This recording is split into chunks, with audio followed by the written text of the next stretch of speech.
अस्सलाम वालेकुम व्यूअर्स, क्या हाल है? उम्मीद है आप लोग खैरियत से होंगे। व्यूअर्स, आज हम डिस्कस करने जा रहे हैं कि आप अपने गिग को फाइवर के ऊपर कैसे रैंक करा सकते हैं। व्यूअर्स, जैसा कि आप लोगों को पता है कि मेरा एसईओ का कोर्स कंप्लीट हो चुका है और मैं ब्लॉगिंग के ऊपर जो है वो मेरा कोर्स जारी है। तो वो सडनली मैंने फाइवर का सेशन मैं क्यों कर रहा हूँ, क्योंकि मुझे काफ़ी लोग फ़ोर्स कर रहे थे यूट्यूब पे भी और जो मेरा एसईओ का ग्रुप है उसमें भी कि आप जो है एक फाइवर पे और एक मुझे यूट्यूब की ऑप्टिमाइज़ेशन पे जो है वो काफ़ी लोग जो है वो फ़ोर्स कर रहे थे कि इन पे एक सेशन होना चाहिए। तो मैंने सोचा आज एक फाइवर पे सेशन कर लेते हैं। तो इस फाइवर के सेशन के लिए जो मेरे पास प्रेज़ेंटेशंस है, इसमें मुझे सादिया मुजाहिद ने हेल्प किया, जिनका मैं एंड में आपको बताऊँगा। अगर आपको फाइवर से रिलेटेड हेल्प चाहिए तो आप उनके साथ कॉन्टैक्ट कर सकते हैं। तो व्यूअर्स, आज मैं आपको बताऊँगा कि आप फाइवर की गिग को किस तरीके से ऑप्टिमाइज़ करके अपनी जो सेल्स हैं उनको 90% इंक्रीज़ कर सकते हैं। जैसे कि हमने वेबसाइट की एसईओ के बारे में डिस्कस किया और अभी हम ब्लॉगिंग पे भी बात कर रहे हैं। तो ऑन पेज एसईओ जो है वो ब्लॉगिंग के लिए भी ज़रूरी है, वो वेबसाइट के लिए भी ज़रूरी है। जिस तरीके से वो ब्लॉगिंग और वेबसाइट के लिए ज़रूरी है, बिल्कुल वैसे ही जो है आपके जो फाइवर होता है उसकी गिग को रैंक कराने के लिए उसकी ऑन पेज एसईओ का करना ज़रूरी होता है। तो जो ऑन पेज एसईओ होती है वो इसमें जो है सारा का सारा प्रोसेस वही होता है। सबसे पहले जो है आपने एक कीवर्ड जो है वो चूज़ करना होता है। जि फाइवर की एसईओ में भी आपने सबसे पहले अपना कीवर्ड जो है वो फाइनलाइज़ करना होता है कि आप जो कोर सर्विस दे रहे हैं, उस सर्विस से रिलेटेड जो कीवर्ड्स हैं, उनको आप कैसे फाइंड करते हैं और उन कीवर्ड्स को कैसे आप अपने टाइटल और डिस्क्रिप्शंस में ऐड करके अपनी अपने गिग को जो है ऑप्टिमाइज़ कर सकते हैं। तो आज जो है हमारा सेशन सारा इसके अराउंड घूमेगा। तो सबसे पहले जैसे कि मैं अपनी वीडियोज़ में प्रैक्टिकली साथ-साथ चीज़ें करके दिखा रहा होता हूँ, तो मैं सबसे पहले मैं आपको ये बताता हूँ कि अगर आपने कोई भी जो भी आप सर्विस दे रहे हैं, उससे रिलेटेड कीवर्ड्स को कैसे फाइंड करते हैं और उसमें चेक कैसे आप चेक कर सकते हैं कि उसपे कितना कॉम्पिटिशन है। तो व्यूअर्स, जैसे कि आप मेरी स्क्रीन पे जो स्लाइड है, उसपे आप पढ़ सकते हैं कि just like bloggers do SEO of their pages on Fiverr, you have to do the on-page SEO on your gig so that it appear higher in search results. This can be done with the help of balanced keywords. अब यहाँ पे जो word balance keywords use हो रहा है ना, इसका मतलब है कि आपने ऐसे कीवर्ड्स को यूज करना है जो कि ना तो बहुत ज्यादा कम्पेटिटिव हो और बिल्कुल ऐसा भी ना हो कि बहुत ज्यादा लॉन्ग टेल हो जाए, और ऐसा कीवर्ड भी नहीं होना चाहिए कि जिस पे काम करके आपको कोई बिजनेस ही ना मिले। और एक चीज और जिसका आपने ख्याल रखना होता है वो ये होती है कि आपने जो कीवर्ड है उसकी जो स्ट्रिंग है ना वो 4 से ज्यादा नहीं होनी चाहिए, मतलब कि जो 4 वर्ड से ज्यादा या बहुत ज्यादा लॉन्ग टेल कीवर्ड नहीं होना चाहिए। तो मैं एक एग्जांपल के साथ चलूंगा। लेट्स सपोज मैं ग्राफिक डिजाइनर हूँ और मैं जो है वो बैकग्राउंड रिमूवल की सर्विसेज देना चाहता हूँ फाइवर के ऊपर। तो मुझे अपने जो कीवर्ड्स हैं उनको फाइंड करने के लिए क्या कुछ करना चाहिए और मैं अपने कीवर्ड्स को कैसे फाइंड कर सकता हूँ, इस पे बात करते हैं। तो चलिए चलते हैं फाइवर के ऊपर। मैं आपको बताता हूँ कि आप किस तरीके से अपने कीवर्ड्स को देख सकते हैं और उनके ऊपर कैसे कंपटीशन देख सकते हैं। तो व्यूअर्स देखें, मैं फाइवर की स्क्रीन पे आया। मैंने यहाँ पे जो है फाइवर के सर्च इंजन में लिखा इमेजेस बैकग्राउंड रिमूवल। तो व्यूअर्स, जब मैं यहाँ पे कीवर्ड को सर्च करता हूँ किसी भी कीवर्ड को, तो मुझे फाइवर जो है वो मल्टीपल ऑप्शंस दे रहा होता है, सजेशंस दे रहा होता है कि ये वाले कीवर्ड्स, ये वाले वो कीवर्ड्स हैं जो ज्यादा से ज्यादा लोग सर्च कर रहे होते हैं। तो यहाँ से आपने ये करना है कि आपने एक तो ये कर लें कि इसमें ऐसे कीवर्ड्स उठाएं जो कोई सेंस दे रहे हों, और दूसरे नंबर पे आपने 2 से 3 कीवर्ड या मैक्सिमम कोशिश करें 4 से 5 इसकी ना डिफरेंट वेरिएशंस को अपने पास सेव कर लें, ताकि आप उन्हीं वेरिएशंस को लेटर ऑन अपनी डिस्क्रिप्शन में यूज करें। जब आप मल्टीपल वेरिएशन या एक से ज्यादा कीवर्ड्स को यहाँ से जो यहाँ पे सर्च में आ रहे होते हैं इनको टारगेट करते हो, तो फिर ज्यादा चांसेस होते हैं कि आपको यहाँ से ज्यादा बिजनेस मिल सके। अब यहाँ पे ये कैसे हम चेक कर सकते हैं कि कौन सी कीवर्ड के ऊपर कितना कंपटीशन है? तो उसका तरीका ये है कि जैसे मिसाल के तौर पे मैं सिंपल बैकग्राउंड रिमूवल वाले कीवर्ड को अगर टारगेट करता हूँ, तो मैं इसको जब सर्च करूंगा तो आप देखेंगे कि यहाँ पे मुझे स्क्रीन पे नजर आएगा कि ऑलरेडी 48,346 जो है वो लोग सिर्फ इस कीवर्ड को टारगेट करके अपनी सर्विसेज दे रहे हैं। तो अब मैं सेम कीवर्ड के साथ कोई वेरिएशन लगा देता हूँ। जैसे कि आपने देखा होगा कि मैंने जो प्रेजेंटेशन के अंदर जो है वो फास्ट लिखा हुआ था, तो मैंने फास्ट क्यों लिखा? जब मैं लिखता हूँ फास्ट बैकग्राउंड रिमूवल, तो उससे क्या होता है कि अब जो मेरे पास कंपटीशन आ गया वो 48,000 से कम हो के 33,000 पे आ गया। आल्दो जो मेरा कोर कीवर्ड है बैकग्राउंड रिमूवल वो भी इसमें कवर हो रहा है, लेकिन जब मैंने फास्ट लगाया तो वो जो मेरा मेरा जो कोर कीवर्ड होगा उसमें अब कंपटीशन थोड़ा कम हो गया है। लेकिन अगर मैं इससे भी ज्यादा काम पे जाता हूँ तो फिर शायद उसको सर्च करने वाले लोग भी कम हो, तो मुझे एक बैलेंस कीवर्ड के साथ जाना चाहिए जिस पे ज्यादा से ज्यादा लोग सर्च कर रहे हों। और दूसरी चीज आपने ये देखनी है कि जब मैंने यहाँ पे कोई भी कीवर्ड सर्च किया, जैसे मिसाल के तौर पे मैं सिंपल बैकग्राउंड रिमूवल लिखता हूँ, तो वो जो बाकी कीवर्ड्स आए थे इनमें से मैं कोई भी और कीवर्ड जैसे फोटो बैकग्राउंड रिमूवल हो गया या चेंज इमेज बैकग्राउंड हो गया, इस तरह के मैं 2-3 कीवर्ड्स निकाल लूंगा और उनको भी मैं अपनी डिस्क्रिप्शन के अंदर ऐड कर दूंगा। अच्छा, उसके बाद व्यूअर्स आगे बढ़ते हैं। तो व्यूअर्स आपको ये इस चीज का ख्याल रखना चाहिए कि जब आप जो भी टाइटल बनाते हैं, आपका टाइटल जो होता है वो आपके आपके गिग का यूआरएल बन जाता है, और जो यूआरएल होता है वो आप चेंज नहीं कर सकते। अगर इवन आप टाइटल चेंज भी कर देते हैं तो जो आपका ऑटो जनरेटेड यूआरएल होता है वो चेंज नहीं होता। तो इस चीज का आपने ख्याल रखना है कि जो आप एक ही दफा गिग बनाए तो उसका जो टाइटल है वो बड़ा सोच समझ के रखिएगा, अदरवाइज टाइटल तो चेंज हो जाएगा, उसका यूआरएल चेंज नहीं होगा, और यूआरएल भी इसकी ऑप्टिमाइजेशन और इसकी रैंकिंग में बड़ा बड़ा इंपॉर्टेंट रोल प्ले करता है। उसके बाद जो नेक्स्ट चीज इम्पोर्टेंट है फाइवर की गिग को रैंक कराने में, वो होती है कि जो आपके पास ऑप्शन होता है कि आपने 5 कीवर्ड्स डिफरेंट कीवर्ड जो है ना अपने गिग के अंदर ऐड करने होते हैं। तो वो जो मैंने आपको तरीका बताया कि आप सर्च इंजन में अपना कोर कीवर्ड सर्च करो और उसके बाद वो जो आपको सजेशंस में कीवर्ड्स दे रहा होता है, तो आप कोशिश करेंगे वहां से जो कीवर्ड्स आप 5 उठाते हैं ना, रेलिवेंट 5 कीवर्ड्स, वो आप इन टैग्स के अंदर भी लगा दें। उसके बाद व्यूअर्स आप जो अब हम बात करते हैं जो कीवर्ड्स हम डिस्क्रिप्शन के अंदर ऐड करते हैं, इस पे मैं बड़ा डीपली जाऊंगा क्योंकि ये बहुत ही इंपॉर्टेंट चीज है। सबसे वाइटल रोल जो प्ले करता है किसी भी गिग को रैंक कराने में, वो टाइटल के बाद वो उसकी डिस्क्रिप्शन होती है।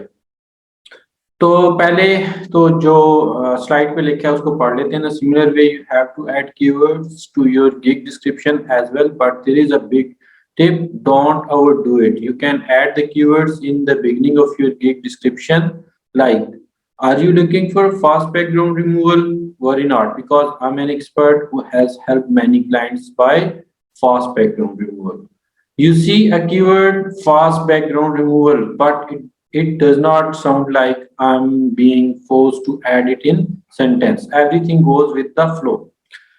व्यूअर्स जब भी आप डिस्क्रिप्शन लिखे ना फाइवर की, तो 2 चीजों पे आपने फोकस करना है। एक तो उसके अंदर आपने नेचुरल वे में कीवर्ड्स को एडजस्ट करना है, ऐसे कीवर्ड्स को एडजस्ट करना है कि आपको पता चले कि आप कोई बात कर रहे हो। जबरदस्ती वो होता है ना, जबरदस्ती ठोसना, वो वाला काम नहीं करना।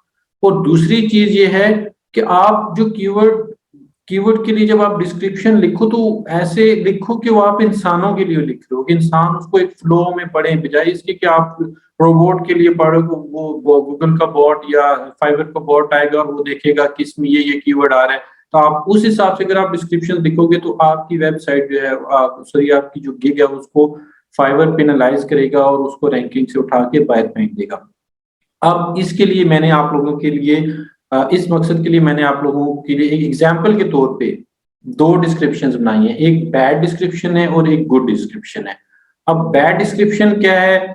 ये जो वर्ड जो मैं एग्जांपल दे रहा हूँ ना कि आप जबरदस्ती कीवर्ड ठोसते, तो ये this is kind of keyword stuffing. तो कीवर्ड स्टफिंग कैसी होती है? ये बैड डिस्क्रिप्शन की मैं अब आपको एग्जांपल देता हूँ, उसके बाद मैं फिर आप लोगों को एक गुड डिस्क्रिप्शन की एग्जांपल दूंगा। मिसाल के तौर पे मैंने जो है इमेज बैकग्राउंड रिमूवल की सर्विसेज देनी है, ठीक है? तो मैं जो है मैं इस तरीके से कुछ अपना जो है वो अपनी डिस्क्रिप्शन लिखता हूँ। अब ये बैड वे है, देखिए इस तरीके से लोग जो है वो कीवर्ड स्टफिंग कर रहे होते हैं। Welcome to my image background removal service, image background removal service, image background removal gig. I will remove your image background by doing image background removal service. I will get you the best price on your image background removal service. Hire me for your image background removal service. अब ये वाले keyword इसमें use हो रहे हैं जी, image background removal, image background removal service, image background, best background removal service. This is the worst way कि आप लोग ये सोचते हो कि यार मैं सारे के सारे कीवर्ड्स को डिस्क्रिप्शन के अंदर डाल दूं ताकि सर्च इंजन जो भी देखेगा उस कीवर्ड को मेरे अगेंस्ट रैंक करा के मुझे ट्रैफिक दे देगा। ये चीजें अब नहीं चलती हैं। अब जो आर्टिफिशियल इंटेलिजेंस है वो बहुत स्मार्ट हो चुके हैं। अब फाइवर वगैरह के एल्गोरिथम बहुत स्मार्ट हो चुके हैं, गूगल के एल्गोरिथम बहुत स्मार्ट हो चुके हैं। वो चाहते हैं कि आप कंटेंट इस तरीके से लिखें, इवन कि ये डिस्क्रिप्शन आप ये इसको मेटा डिस्क्रिप्शन के सेंस में ले लें। अगर आप वेबसाइट की बात कर रहे हैं या ब्लॉग की बात कर रहे हैं या फाइवर की बात कर रहे हैं या इवन यूट्यूब की बात कर रहे हैं, कहीं भी आपने डिस्क्रिप्शन लिखनी हो तो आपने उसको एक फ्लो में लिखना है कि वो सेंस दे रहा हो, कीवर्ड्स भी टारगेट कर रहे हो, लेकिन पता चले कि आप कोई बात कर रहे हो, आप जबरदस्ती उसमें कीवर्ड नहीं ऐड कर रहे। अब मैं आपको नेक्स्ट एग्जांपल देता हूँ कि इसमें ये तो होगी बैड एग्जांपल। अब गुड एग्जांपल क्या है? अब यहाँ पे मैंने जिस तरीके से वहां पे फाइवर के सर्च इंजन पे सर्च किया, मैंने वहां से 2-3 कीवर्ड्स उठा लिए, 4-5 कीवर्ड्स उठा लिए। अब उनको मैं स्मार्टली किस तरह टारगेट कर रहा हूँ। गुड डिस्क्रिप्शन की एग्जांपल देख लें। अब देखिए ये जो गुड डिस्क्रिप्शन है, ये जो गुड डिस्क्रिप्शन की एग्जांपल है, इसमें आप एक चीज नोट करें कि मैंने जो कीवर्ड्स हैं वो मैंने यहाँ भी टारगेट किए, लेकिन अब डिफरेंस क्या? डिफरेंस ये है कि अब मैं जो कीवर्ड्स टारगेट कर रहा हूँ मैं बड़ा स्मार्टली टारगेट कर रहा हूँ। मैं एक फ्लो में वर्ड्स बोल रहा हूँ, वर्ड्स सेंस भी दे रहे हैं और मेरे कीवर्ड्स टारगेट भी हो रहे हैं। अब जैसे कि पहली लाइन में जो मेरा कोर कीवर्ड था फास्ट इमेज बैकग्राउंड रिमूवल, आपको नजर आ रहा है, thank you for visiting my fast image background removal service gig here on Fiverr. With this gig, I will help you remove image background professionally. दूसरा keyword हो गया for you to use it on multiple sites. I have 5 years of experience in graphic design. अब ये graphic design एक keyword हो गया and have hundreds of examples of image background removal services एक और कीवर्ड हो गया provided by me. If you need help in changing image background एक और कीवर्ड आ गया, send me a message, I would be happy to talk about how I can help. अब देखिए इसमें मैंने 4-5 कीवर्ड टारगेट किए, स्मार्टली किए, एक फ्लो में मैं बात भी कर रहा हूँ कि आप जो है मुझसे ये सर्विसेज ले लें। पहले मैंने थैंक यू किया, फिर मैंने कहा आप शुक्रिया कि मैं ये गिग पे आए, मेरा 5 साल का एक्सपीरियंस है जिसमें मैं ये सर्विसेज दे रहा हूँ और मुझे खुशी होगी अगर आप मुझसे ये डिस्कस करना चाहेंगे। तो मैंने एक फ्लो में बात की और उसमें मैंने अपने कीवर्ड्स को, अब ये नेचुरल वे में अच्छी वाली डिस्क्रिप्शन देख के आप अपने कीवर्ड्स को टारगेट करेंगे तो सर्च इंजन इसको लाइक करता है और आपकी जो गिग है उसको फाइवर जो है वो रैंकिंग देगा। उसके बाद जो इम्पोर्टेंट चीज है वो ये होती है कि प्राइसिंग के जो पैकेजेस हैं। देखिए अगर आप कोई भी सर्विस दे रहे हो, जैसे मेरे केस में तो एक ही चीज चाह रही है कि मैं फाइवर पे जो है इमेज रिमूवल या इमेज के बैकग्राउंड रिमूवल की सर्विसेज दे रहा हूँ, तो मैं इसमें ना मुझे डिफरेंट प्राइसिंग के पैकेजेस बना लेने चाहिए। जैसे कि मिसाल के तौर पे मैं कहता हूँ कि अगर आप 20 इमेजेस मुझसे रिमूव कराओगे तो वो इतने टाइम में दूंगा, उसकी मैं ये प्राइस रखूंगा। अगर आप 40 कराओगे तो उसका ये पैकेज होगा और अगर आप 60 कराओगे तो उसका ये पैकेज होगा। अब अगर आप तो मार्केट में नए हैं और आपके पास ज्यादा रेटिंग वगैरह नहीं है तो आपको शुरू में अपनी प्राइसेस थोड़ी लो रखनी चाहिए ताकि आपको ना वो आप थोड़ा सा प्राइस पे compete कर सकें और लो प्राइस पे कोशिश करें कि अगर शुरू में आपको कॉस्ट प्राइस पे भी जाना पड़े, इवन अगर आपको जेब से भी लगाना पड़ा है तो आप इसको इन्वेस्टमेंट समझ के काम अच्छा कीजिएगा, क्वालिटी वर्क दें ताकि आपको 5 स्टार रेट मिले। और जैसे ही आपको थोड़े से 5 स्टार रेट मिलते हैं उसके बाद फिर आपकी गिग जो है वो रैंक होना शुरू हो जाती है और उसके बाद आप अपनी प्राइस को रिवाइज कर सकते हैं। और इसमें एक चीज का और आपने ख्याल रखना है कि जब आप कम प्राइसेस में काम दे रहे हैं तो उसमें फिर रिवीजन्स को जो है वो अनलिमिटेड ना रखें, क्योंकि अगर आप अनलिमिटेड रिवीजन्स रखेंगे तो समटाइम्स क्लाइंट बहुत ज्यादा तंग करते हैं जिस वजह से चीजें खराब हो सकती हैं। जैसे आपने पैकेज 1 में 20 इमेजेस रखी हैं और उस 20 इमेजेस का आप प्राइस लेट्स बहुत कम चार्ज करने की कोशिश करें, आप उसकी रिवीजन्स भी अनलिमिटेड ना करें, आप रिवीजन्स 4 रख लें, 5 रख लें, क्योंकि ऐसा ना हो कि आपकी मिसाल के तौर पे 20 इमेजेस की अगर आपको $20 कॉस्ट है तो वो एक इमेज के ऊपर आपसे 15-15 रिवीजन्स कराए तो वो उससे फिर क्लाइंट खुद भी सम टाइम जो बार बार रिवीजन्स करा करा के थोड़ा फ्रस्ट्रेटेड होता है, वो आपको नेगेटिव रिव्यू दे सकता है। तो वो चीज़ें आप पहले से यहाँ पे इन चीज़ों का भी आपने ख्याल रखना है कि आप अपनी रिविजन्स को अगर पैकेज कम है तो उसमें कम रखें। तो जी, तो most important thing is be consistent. अगर आपको जो है फाइवर पे अपने अपनी गिग को ऑप्टिमाइज़ कराना है तो आपको कंसिस्टेंट रहना पड़ेगा। अगर आप कंसिस्टेंट नहीं होंगे तो फिर शायद आपको जो है इसमें आप अपनी फाइवर की गिग को रैंक ना करा सकें। उसके बाद आता है कि जो कीवर्ड्स आप व्यूअर्स टारगेट कर रहे होते हैं ना अपने मेटा टाइटल में, मेटा डिस्क्रिप्शन में, आप ये ना सोचा करें कि वो कीवर्ड्स सिर्फ search engine point of view से होते हैं या वो फाइवर के लिए ही होंगे। बल्कि वो जो कीवर्ड्स होते हैं वो आपकी वो जो ऑडियंस होते हैं जिनको वो सर्विसेज चाहिए होती है, तो जब वो आप रेलेवेंट कीवर्ड्स उस डिस्क्रिप्शन में प्रॉपर्ली एक्सप्लेन करते हैं तो जो यूजर आता है उसको आप यूजर पॉइंट ऑफ व्यू से भी देखें कि उसको जो सर्विसेज चाहिए वो आके वहाँ पे डिस्क्रिप्शन में पढ़ेगा। अगर तो वो सर्विसेज आप दे रहे हैं तो वो वहाँ पे भी उसकी हेल्प करता है कि आपको वहाँ से लेने के चांसेस बन जाते हैं। उसके बाद last but not the least जो इम्पोर्टेंट चीज है वो होता है आपका थंबनेल। आप थंबनेल ऐसा अपना बनाएं, ये मैं अपना थोड़ा वीडियो का जो भी आ रहा है इसको मैं अगर नीचे लाऊं ताकि आप पूरी डिस्क्रिप्शन पढ़ सकें। You have to make the thumbnail related to your skill. एक तो आपका जो थंबनेल है वो स्किल से रिलेटेड होना चाहिए। दूसरा जो आपकी कोर सर्विस है कोशिश करें कि वो आप अपने थंबनेल के ऊपर ना वो बड़ी सी प्रोमिनेंट करके शो कराएं। अगर कोई इमेज की बेस पे भी आपकी सर्विस लेना चाह रहा हो तो उसको वो बड़ा प्रोमिनेंट नजर आ रहा हो, जैसे कि मेरी अगर तस्वीर लगी और उसके साथ बड़ा सा लिखा हो कि I will provide fast image background removal service. तो अगर उसकी नजर क्लाइंट की नजर जो है अगर आपके टाइटल पे नहीं भी पड़ती तो एटलीस्ट वो इमेज से उसको आइडिया हो जाए कि ये फलां सर्विसेज दे रहे हैं।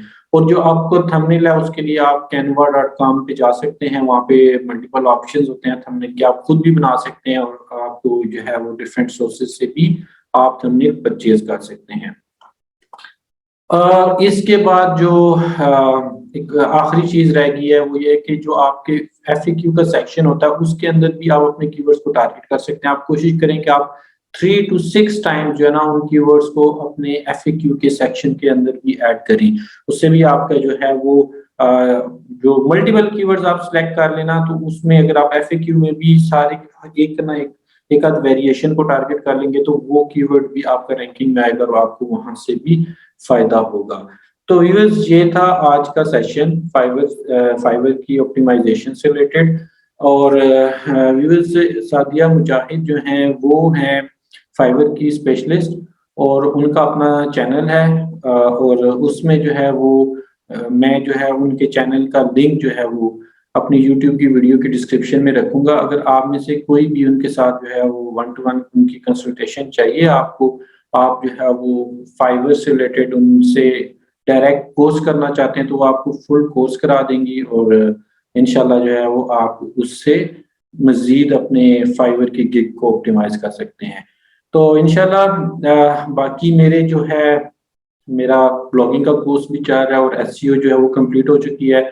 अगर आपने मेरा जो है मेरी एसईओ के कोर्स को नहीं देखा और आप ब्लॉगिंग के कोर्स को देखना चाहते हैं, उसको फॉलो करना चाहते हैं तो मेरे यूट्यूब के चैनल को सब्सक्राइब भी कर दें और जो आपकी पर आपका जो घंटी का बटन है अगर आप उस पे क्लिक करेंगे तो आपको नोटिफिकेशंस भी आते रहेंगे। जैसे कि ब्लॉगिंग की एक वीडियो मेरी आई है तो दूसरी वीडियो पे मैं अभी काम करने लगा हूँ, तो जैसे जैसे मेरी नई वीडियोस आएंगी वो आपको उनके नोटिफिकेशन मिलते रहेंगे। Thank you so much. इंशाल्लाह मिलते हैं ब्लॉगिंग के पार्ट 2 के साथ। अल्लाह हाफिज।